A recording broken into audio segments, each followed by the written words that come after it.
Hi guys, రీసెంట్గా నాకైతే ఒక కమెంట్ వచ్చింది, కాలేజ్ బ్లాగ్స్ పెట్టట్లేదు ఏంటి అని చెప్పేసి. నాది 4-2 సెమిస్టర్ కాబట్టి ఎక్కువ కాలేజ్కి వెళ్ళాల్సిన అవసరం అయితే ఏముండదు కాబట్టి వీడియోస్ అయితే ఎక్కువ షూట్ చేయట్లేను.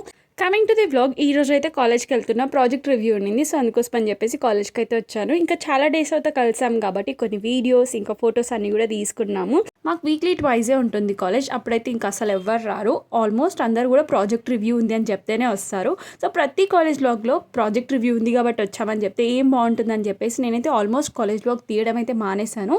ఆల్మోస్ట్ మేము ఇక్కడ 10 times స్నాప్స్ అయితే దిగాము, బట్ స్టిల్ మాకైతే ఏది మంచిగా రాలేదు. సో అందుకోసమే వీడియో అయితే షూట్ చేసుకుంటున్నాము. లైబ్రరీ అయితేనే బెస్ట్ కాబట్టి లైబ్రరీకి వచ్చి మా వర్క్ అంతా కూడా కంప్లీట్ చేసుకుంటున్నాము. అంతా కూడా డాక్యుమెంటేషన్ ఇంకా జనరల్ పేపర్ అంతా కూడా కంప్లీట్ చేసుకున్నాము. దాని తర్వాత మ్యామ్కి అంతా కూడా అప్డేట్ ఇచ్చిన తర్వాత ఇంటికైతే రిటర్న్ వచ్చేసాను. కాలేజ్ నుంచి వచ్చాక ఫుల్ ఆకలేస్తుంది, అదేంటో ఏమో తెలియదు. అదే ఇంట్లో ఉంటే మాత్రం ఏం ఆకలేదు. ఇన్స్టాగ్రామ్ ట్రెండింగ్ రెసిపీ అయితే ట్రై చేసిన, నెక్స్ట్ బ్లాగ్లో పోస్ట్ చేసే రెసిపీ అంతా కూడా. So stay tune for next video.